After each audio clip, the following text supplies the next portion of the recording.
what is it that Rush music gives you? Or what is it that these concerts give you that you've gone to such an absurd number of them? Well, there was a book that was released just early this year. A gentleman named Andy Faulkner, he was a friend of mine, released a book about his travels following Rush, all around the world, as we both have, as fans have. And I love the simplicity of the conclusion he came to in his book, that when he's asked, what does Rush music offer you? Or what do Rush concerts offer? He said, what does it offer me? It offers me everything. Yeah. And I just love that. They just offer me everything.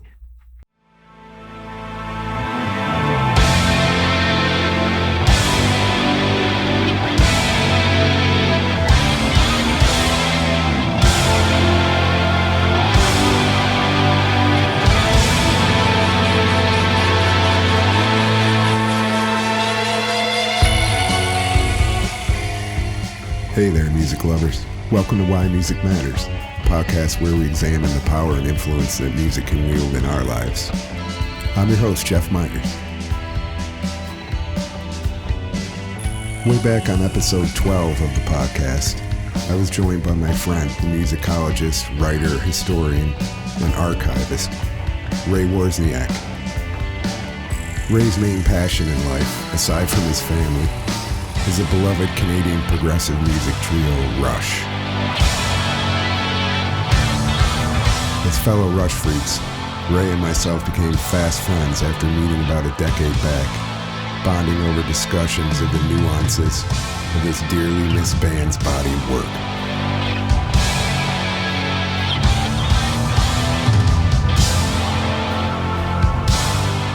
With Rush now celebrating 50 years of groundbreaking work, and in consideration of the fact that Ray's first appearance on Why Music Matters remains one of the most popular episodes of the series, it struck me as fitting to invite him back for another go-round.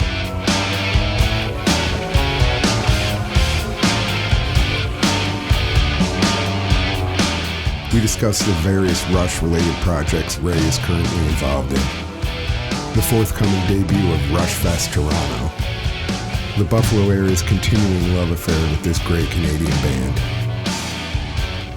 the timelessness of the finest music in the Rush catalog, and why, for both of us and for so many others, Rush music continues to matter.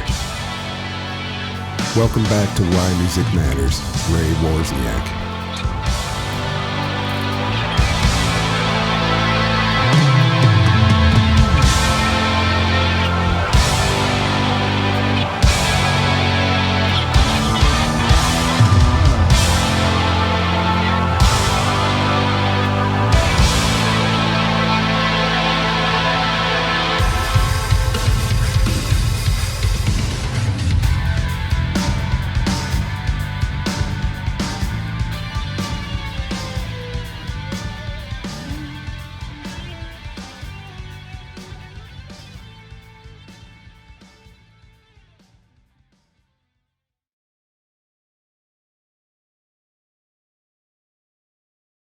Well, welcome back to Why Music Matters, my friend Ray Wawrzyniak.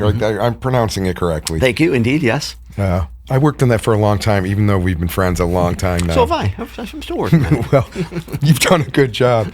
But it was a little over 18 months ago, last time we got together. December of 23. I knew you would remember the date. December 30th of 2023. Excellent. And Ray, for those of you who didn't catch his first episode, well, many of you did, and it was definitely one of our best received episodes here at Why Music Matters. Ray is by trade a teacher, but also by trade, I would say, a Rush historian, super fan, archivist, all of the above. And all of those. We formed our friendship based on our love of this band, and that friendship endures. And I thought today it would be fun to talk about what is now a little bit past the 50th anniversary of this Canadian trio, And for me, part of what made it feel really important right now has to do with reaffirming the fact that our relationship with our Canadian brothers and sisters is paramount for so many reasons. But for Rush fans, this is a huge part of our lives. And I hope this, goes across the border and lets people who need to hear it know that we consider that friendship to be paramount to all of us. And we're super grateful for the music that is and the culture that has been freely swapped between our countries for so long. Right, we're so fortunate to have them as our neighbors and to keep them as our beloved neighbors. Absolutely. I'll thank you for welcoming me back. Absolutely. Thank you for being here. I can't get to be a member of the Why Music Matters 5-timers Club. We'll get there. Until I have my second visit. That's the only reason right. I'm here is to eventually get that 5-timer. It's like Paul Simon on SNL, right? How many times? 30 times? Who doesn't covet the 5-timers Club yet? We'll get there, but number 2 is awesome. So having kind of led with that, it's interesting to me that even after several years now, after the untimely and tragic passing of Neil Peart, interest in and love for this band just continues to grow. And it's done so while the remaining members, Geddy Lee and Alex Lifson, honored, their brotherhood and didn't just go get another drummer and call it Rush, but did what, in my view, was the right thing to do. And just allowed us all to continue to share in this amazing music and mourn the perfect record that it was. But let's talk a little bit about this 50th anniversary and why you think it remains so significant. Yeah, here we are. There's so much, I know. Right. Where do you want to start? Here we are. I'll start with something I shared with you very recently. Here we are in 2025, sitting down to celebrate this band who first entered the public consciousness there in 1974. You know as well as I do, the first record came out in 1974. So here we are 51 years later, still celebrating this band. Now, there's so many things to celebrate, but first I'll just recognize that mathematical significance and the fact that 51 years later, let's call it 50 years later, their music still sounds so great. Yes. And has not dated. Maybe certain parts of their catalog have. No one got out of the 80s without sounding a tiny bit dated. Correct. But they used it so creatively. We can get back to that. I can't help but think about here we are in 2025 celebrating music from 50 years ago, 51 years ago, 50 years ago.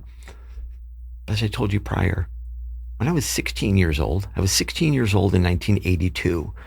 To listen to music that was 50 years old in 1982, that would have been listening to music from 1932.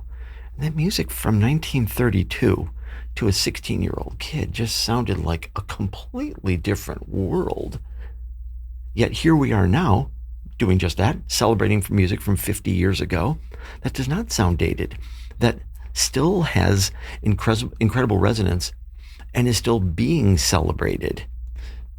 Here we are celebrating this band who began 50 years ago, and it continues to be celebrated. I made you aware, and a lot of your viewers and listeners here, I'm sure, are aware of a couple of events happening this coming summer in August 1st and 2nd, the first Rushfest Canada, happening at Massey Hall. Which you are a part of. Indeed, I'm honored to have been asked to write the program, the liner notes for the program, and a couple other little things. And then later on in the month, Rush Day, the 3rd annual Rush Day at Henderson Brewing in Toronto. Here are these events still happening, that this band is still being celebrated. Yeah. All these years later speaks to the lasting impact that they've had on not only you and I, but people worldwide who continue to feel the need and desire to be able to celebrate what they've done. How's that for an intro there? It's very well said. And you raise a really interesting point.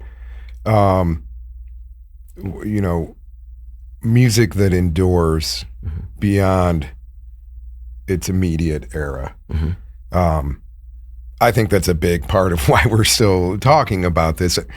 Last night I saw the Led Zeppelin documentary, Becoming Led Zeppelin. I don't know if you've seen that Indeed, on Netflix, yes. but it's the same thing in a way. I'm not saying the bands are the same thing at all, but in that music sounds incredibly fresh today. Right. And it is more than 50 years old. Yes. Right, in that case.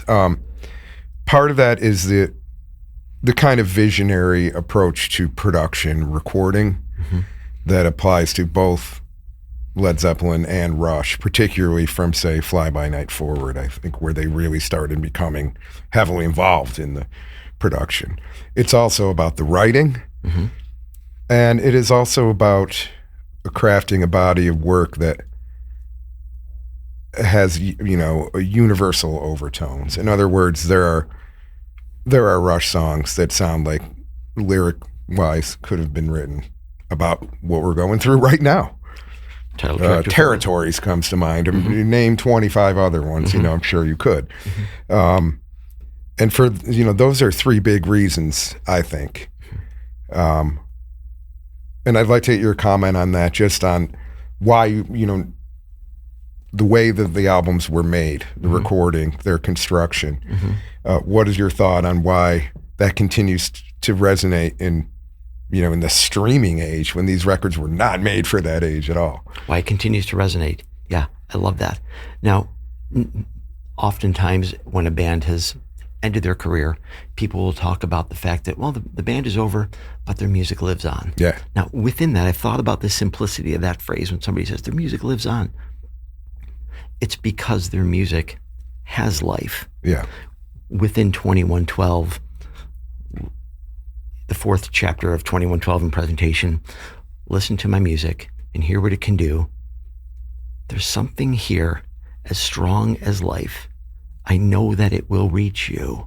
Now, of course, he was telling the story, but subliminally, but he was talking about himself. Here he's telling us this music has life. Oh, yeah. Music itself, we're here to celebrate Rush music, of course, but music, one of the reasons that it continues to be celebrated, one of the reasons that you had this great podcast, Why Music Matters, dedicated to music, is because we are celebrating the life of that music that continues to live. There's something here, in our case, in Rush's music, there's something here that is as strong as life. And it has reached me, Neil. Yeah. It has reached Jeff Miers. And you can't help but wonder, all those years ago when Neil was penning those lyrics, or when those guys were putting together 2112, could they have ever even imagined that 50 years later, there would still be people celebrating their music 50 years later? Of course, you could have never imagined that. But why is the resonance in existence? It's because there's something here in their music that is as strong as life, and it has reached us. It's a favorite lyric of mine, and one that, when I was very young and first falling in love with the band, and also first, making forays into, like, I want my life to be music. I want to be a musician and have a life in music. Yes, it is your life. It ended up happening, careful what you wish for. Yes. But it wouldn't have without their inspiration and, guidance from afar, But what a powerful line, just to, it's a way of seeking validation, right? There's something here, you have to feel it, because the person who wrote that is so passionate about it. It means so much to them that there's something here, you have to feel it. It's a naive belief, but it's such a powerful one. But right? that life still lives. Yeah. And people say Rush's music lives on. Yeah, the music lives on because the music has life. Yeah. So we are celebrating the life of that music. But I think just as much as our recognition of the life of their music, is the character of the gentleman making that music. I definitely wanted to get to that. Great. Can we get? We're there. We're there now. Well spoken. So in doing this work that I've done, in authoring the program for Rushfest Canada, I reached out to a lot of the members of the Rush camp that I've developed a relationship with over the years. Hugh Syme, Rich graphic Chicky, designer, and Paul Northfield, Deborah Samuel. For your listeners and viewers who might not be aware, Rich Chicky is a mixer engineer extraordinaire. Deborah Samuel did the photography for a lot of the iconic record covers, whether it's album cover or within the sleeves. Paul Northfield, who produced and did work with the band for many records, from Permanent Waves up to Vapor Trails. Yeah, that was the last one. Hugh Syme, who I think I wrote is kind of the de facto fourth member of the group. Either Hugh Syme or Terry Brown. Lifer, but nonetheless, in huge. Reaching out to all of them, and to Kevin Anderson as well, the author, who ended up developing a great friendship with Neil Peart. In reaching out to all of these constituents here, when they contacted me, it was interesting. I was asking for their feedback. Hey, I'm authoring the program for Rushfest Canada. What can you tell me about your experience with the band? Can you limit it to, imagine this, I said, can you limit it to 50 to 100 words? Wow. Well, limiting and difficult. But the consistency. I don't think I could. Yes, right? And I wasn't even in the room. Yeah.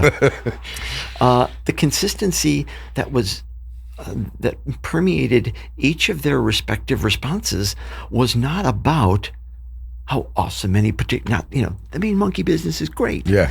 This particular song is awesome. They all chose to celebrate the integrity and the character and the high barometer that Geddy, Alex, and Neil set for themselves and maintained. Yeah. So we're here to, and maintained. Excellent postscript there. Excellent addendum. So we're here to celebrate the life of their music that this beautiful R50 box set offers the fan. But I think we're also here to celebrate the incredible example that they set for integrity and professionalism and character. Unquestionably, and it's a through line in everyone that you interviewed for the program notes for Rushfest Canada. In that, and I'm sure you didn't frame it, right? They all just came to it on their own, right? Yeah. What an incredible band. But more importantly, what incredible human beings who approach the entire thing. And as we know, the music industry is what's the quote? A shallow money pit full of vipers or something like that. It's not a bad description. And that's I think I just butchered it, but that's the good side. Right. Then there's also the bad side. That's not always the case. I mean, especially when you're dealing with, things in the more, popular music, rock. There have been people who've had, who have been less than great examples. They're just human beings. You can't expect it. But with these guys, you could expect it, and you got it consistently. That is a huge part of what I've always loved and continue to love about them, is how much integrity, compassion, intelligence, open-mindedness and open-heartedness has always been expressed through their art, but also in the way they treated each other and treated, as far as I can tell, everyone who ever worked with them. Right. Yeah. Their colleagues, not only each other, but their colleagues, Rich Chicky, Paul Northfield, Terry Brown, Hugh Syme, etc. But they're fans as well. The respect that they extended towards you and I, and the hundreds of thousands, millions of fans that you and I know are out there. To me, this R50 box set is a tangible representation of that respect. Absolutely. They gave their fans so much in this box set. I've read a couple things online about people complaining about the price tag. I understand, although the price of this was less than the price of the Moving Pictures 40th anniversary deluxe box set. And here you got two hardcover 100 plus page books. Now, this is a box set that is a gift to the fans and is Yeah. a worthy celebration of not only their incredible body of work, but everything that they stood for when it comes to giving their fans the quality that their fans want and deserve and expect. Even just the package itself. Yeah. As I pulled back Yeah. the top of the box, It's- come on, that's just cool. And again, you make a good point. We came to expect that over the years. Waiting for a new album, I was always excited about the artwork. What was it going to be? The thematic links between whatever Neil happened to be concentrating on at that period, and how that would be represented in this beautiful, tangible piece of art that came with it. They followed through on that. And I never wavered from that, which I think is, something to be grateful for. And isn't it supposed to be? Isn't it supposed to be celebrated? I mean, the fact that we're here, it's because this band entered our collective orbit all those years ago, and as I like to say, altered the orbit of my life. Yeah, they got me young. Isn't greatness supposed to be celebrated? Yeah, That's why we're here, to celebrate the greatness that, in this case, affected us. Oftentimes, I think I ended up mentioning this in my piece. Oftentimes, I'm sure you have been approached with a similar type of question that I've been approached with often. Ray, what is it that Rush music does for you? In your case, your question here, I still love the beautifully overarching question of why music matters. yeah, In this case, what is it that Rush music gives you? Or what is it that these concerts give you that you've gone to such an absurd number of them? Well, there was a book that was released just early this year. A gentleman named Andy Faulkner, he was a friend of mine, released a book about his travels following Rush, all around the world, as we both have, as fans have. And I love the simplicity of the conclusion he came to in his book, that when he's asked, what does Rush music offer you? Or what do Rush concerts offer? He said, what does it offer me? It offers me everything. yeah, And I just love that. They just offer me everything. yeah. It's an abundance.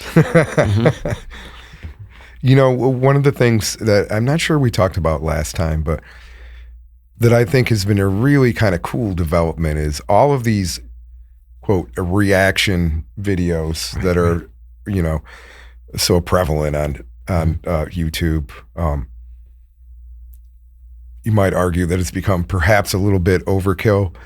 Regardless, I've seen some really, really brilliant ones on Rush. And these are people who are educated about music, but either only, vaguely knew about the band, or in some cases never did.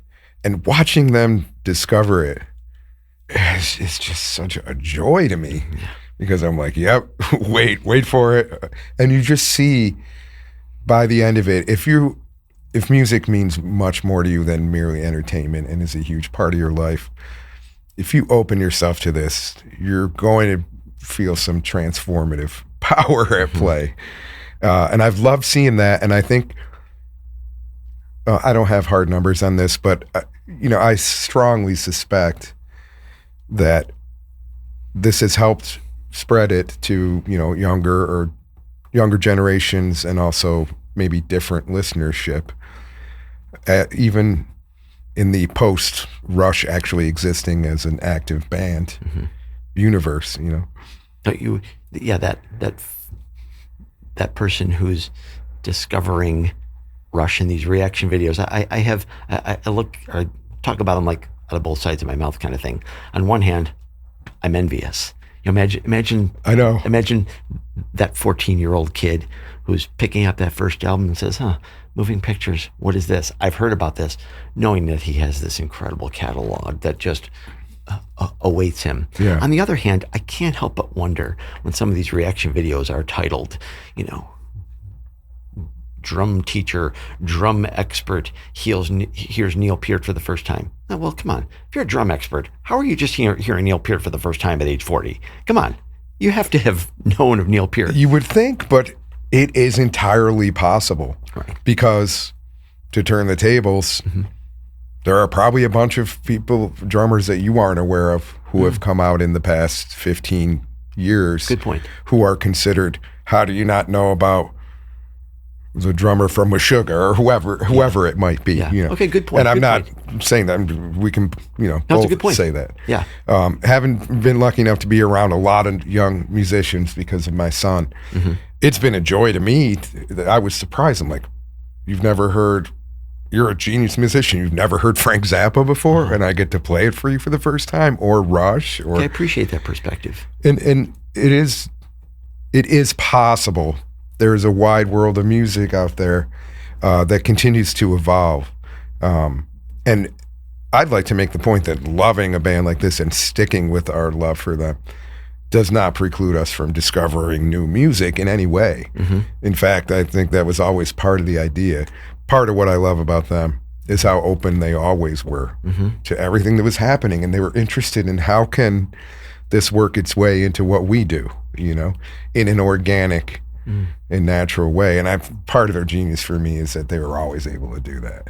Doesn't that say something then, I guess, about our collective open-mindedness as well, that we're willing to support them through these respective changes? If you listen to Fly By Night and then you listen to Hold Your Fire, come on. Very different. There's two different bands. There's two different things going on here, but yet we're willing to grow with them, which says something about our own open-mindedness. Also says something about their willingness to play with their own production as well. You hinted at something about production at the outset that I think part of the one thing that's revealed throughout R50 is their willingness to engage in greater production than the seeds that were sown in 1974. Again, I paralleled their first record and Hold Your Fire.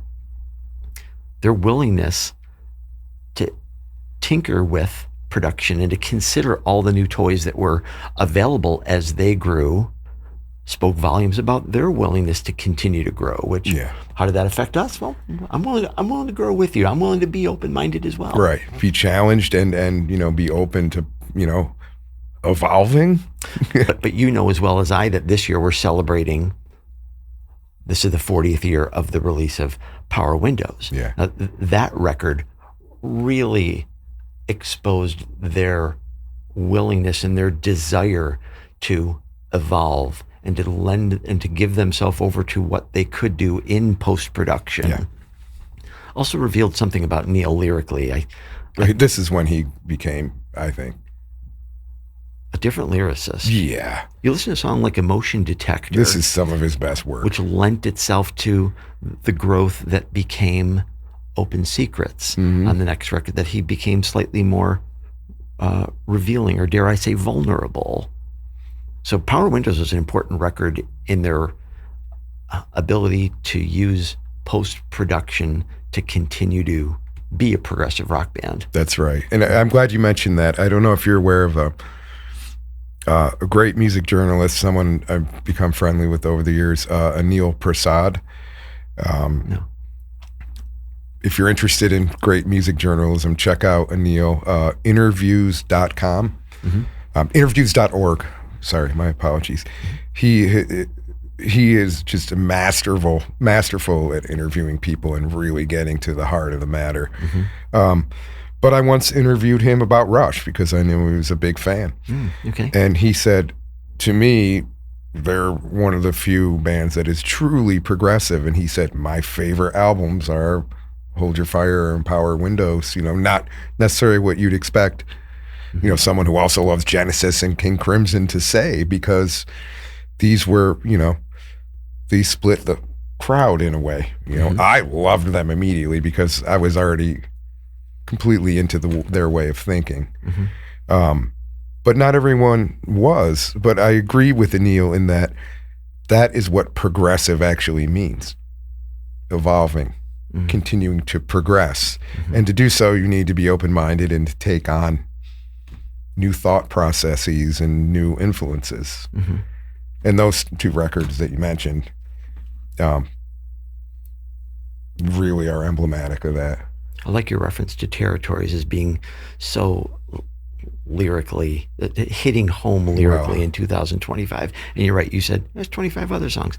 I always think about the title track to A Farewell to Kings. Well, come on, that oh boy, that record is now 48 years old, and how appropriate is the life of that song lyrically in 2025. Territories in 2025. I mentioned Emotion Detector, I think kind of opened a door for Neil that maybe he kind of peeked through multiple times, a few times prior, maybe with Circumstances, maybe a little bit with... That was the first one for me. Right, yeah. Where I felt like he was writing about himself, not using a literary construct as much. Oh, well spoken. Maybe, I don't know. I've known Neil. He did make me a reader, though. Yeah, which I believe we celebrated the last time. Definitely. Around what other band influences you to become more literate? Exactly. Because we celebrated the last time. Pretty around. few. Absolutely. But yeah, I mentioned at the outset about this particular event, these two particular events. Why are these two particular events still why are they taking place? Because we're celebrating a band 50 years later that still has life. Here we are talking about, let's talk about this song Territories. Let's talk about the song Emotion Detector. Let's mention the title track to A Farewell to Kings. Still 50 years later, it has life. Their music does still live on. Yeah. Unquestionably. It has life. Yeah. To get back to that, to your quote that you, and these events continue to happen too. Around the time that you last guested on the podcast, you and I did our Rush 716 symposium and concert. Wonderful event, which we still plan to do again. But that was, there's the tangible thing. Like when we did that, everyone seems just really grateful for this opportunity to gather as a community and bond over, in many cases I noted that people ranging from late teens to, later 60s at that event. That says an awful lot, right? About how, even though you can't go see them live anymore, they continue to they exist, And there's still a desire to be put in a position to be able to celebrate. Isn't that what you and I did? We offered these fans an opportunity to come and gather with us and just join in the celebration. Unfortunately, in the last 10 years, since Rush are no longer a touring band, those opportunities for fans to get together and celebrate together have been obviously fewer and farther in between. Yeah. But they do still happen. This is happening. Rushfest Canada is happening. Rush Day at Henderson happens. The gentleman who has put together Rushfest Canada, Steve Brown, he's a Scotsman who started maybe 13 years ago, I think in 2012, with Rushfest Scotland. There have been a couple of events celebrating the release of the 40th anniversary of Hemispheres, celebrating the 40th anniversary release of Signals. And these events, you're right, when these events are held, you still feel people want to come because they just want to have that opportunity to celebrate that music that has life. Yes. And there's something else that was recently announced. Unfortunately, there aren't a ton of details yet about it, but it's called the Great North American Rush Off. Right. Tell me about that. Yeah, I've heard of So this is Shred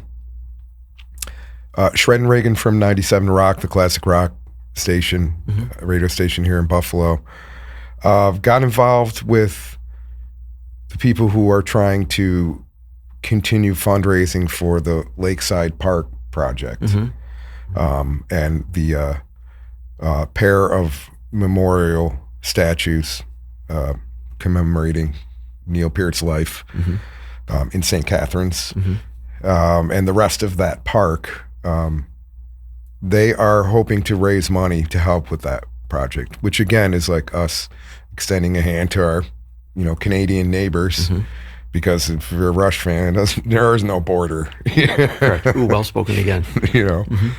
But I was really moved by this and the idea as well. And again, I don't have details on this yet because they don't exist, but as I get them, I will certainly share them. They are hoping to get people to in Western New York who are musicians and Rush fans to record their own versions of Rush songs, tribute for a physical album as well as a digital album that will all raise money for this Lakeside Park project as well. So that's pretty cool. Yeah, I've heard a few things about it. I think you clearly know more than I. It's something that I've kind of wanted to pick up the phone and contact one of those gentlemen, just say, hey, anything I can do to offer. I know. We should be involved in this. Right? Okay, we should have called. That's podcast. That'll be my next visit. Will be myself flanked by the two of those gentlemen, and I was asking them. We'll have to make it happen. Yeah, what can we do for you? But I love this idea, and I love how you can turn love of music into civic action in a way, to do tangible good in communities. This really excites me, and I think Rush fans are a perfect example of this. Your love for this band and this music will urge you to do things like to care. Oh, urge you to care. That's another good one. Good job. I like that one. Or think about maybe I should stick with this. Yeah, you could have a future one of these years. Our event, part of the proceeds from our event went to Grapes for Humanity. That's right. Right. I like that it results in civic action, something tangible. I'll get back to the tangibility of this momentarily. I want to finish this thread because I quite like that. Yeah. I think there's so much more that can be done on that front, but I love seeing it. And as you look around, there are Rush conferences, other places there have been, right? There continues to be, scholarship released about the band. We talked about Getty's book last time. It just seems like they're, the fountain still flows. And their own philanthropy is so tastefully understated. It's not trumpeted, but they do it all the time. Not at all. Yeah. It continues to be celebrated. The life of their music, the character of the gentleman making the music, their philanthropy, not necessarily being celebrated, but in this case right now, just recognized, duly recognized, all within that beautiful set. I want to make note of one component of that set. Yes, talk about it. Within the entirety of the package, there's an incredibly beautiful 100-page hardcover graphic novel called The Fullness of Time, a beautiful title by David Calcano, who's become a friend in the last maybe 10 years or so. David was introduced to me prior to the creation of the A Farewell to Kings graphic novel, and I helped him a lot and was kind enough to give me a great credit then. And in this book here, the book that's included within this, The Fullness of Time, I'm not sure that it will ever be given its own standalone release. Yeah. I hope one day that it will. But in the event that it does not, I can't be any stronger in encouraging Rush fans who've yet to buy this to somehow find their way, hopefully, to getting their own copy of this package to celebrate the life of the music that we're here to celebrate, but also to gain access to the book that's in there. David talked to both Getty and Alex individually, and a lot of the other people who are represented, Howard Ungerleider, Terry Brown, etc. David did a great job of telling the story of the band through Getty and Alex's own words. So I want to give David a particular shout out on the high quality work that he did that's a part of that package. Yeah, that's outstanding. Is David the one who started Fantunes? Fantunes, yeah, that's his company. Okay. And they've done really, really interesting work, including work on the Spirit of Radio video. Was that correct? Correct, yeah, that was David's work. Really outstanding. He did the cover for Getty's Lost Demos released, as Getty himself asked David, or wanted David to do that. What a thrill, what an honor for David to have his work included in this glorious package. It celebrates the history of 50 years of Rush. 50 years of Rush. In The Fullness of Time, for I'm assuming fans will know this, but in case they don't, it is a reference to a Neil Peart lyric from The Garden, which ended up being the final song on the final Rush album, and is an incredibly poignant piece of work, and what a great title for the book. Yeah. He had other titles that he was considering and wrote to me at one point and said, okay, Ray, I'm down to these 3. What do you think? The fullness of time, how did that not jump on me? David, don't look any further. The fullness of time, that is just perfect. I trust his instinct and his vision. What an incredible bookend as well, to have the garden and that lyric, the fullness of time, as the final recording on the final record. Oh, just, was Neil Peart that visionary? Certainly makes it seem that he was incredibly visionary to have that included as the final song and the final record. Yeah. Right?